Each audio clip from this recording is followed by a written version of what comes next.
kembalikan. Saya sejak dalam beberapa hari terakhir ini berpikir ya, Nusron itu nggak mungkin ya berani melangkah sejauh ini kalau tidak ada blessing, bahkan dukungan dari Presiden Prabowo.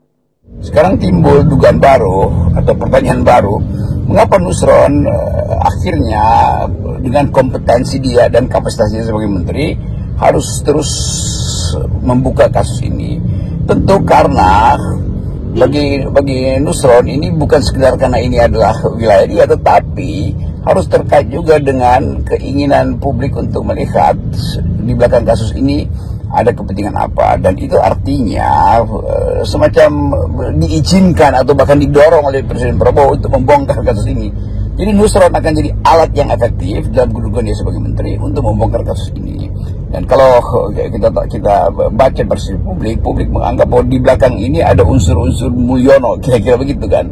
Nah, inilah yang kita sebut sebagai sensasi. Tetapi supaya sensasi tidak tumbuh menjadi kecurigaan liar tentang keterlibatan dinasti Mulyono di dalam kasus PIK 2 ini, maka mesti segera digelar perkara. Kan semua unsur atau elemen untuk memperoleh kejelasan perkara ini sudah ada di atas kertas kan. Jadi Nusron saya kira bertindak sekarang atau berfungsi sebagai kekuatan politik untuk mendorong proses pidana di dalam kasus ini. Jadi jangan sampai ini cuma berhenti dalam penggusuran atau pencabutan pagar, sementara pagar ekonomi politiknya tetap bercokol di situ kan, atau pagar tukar tambak bisnis masih bercokol di situ. Jadi seharusnya sudah ada semacam kepastian kapan perkara ini digelar, kapan tokoh-tokoh utama itu mulai diperiksa. Jadi digelar dan diperiksa itulah yang jadi keinginan publik. Publik ingin lihat siapa yang digelar, siapa yang akan diperiksa, gelarannya sedramatis apa nanti. Kita tunggu fase berikutnya. Jadi kita akan dorong pada Menteri Nusron untuk mentuntaskan sesuatu yang menjadi beban dia atau tugas dia di 100 hari pertama pemerintahan Presiden Prabowo.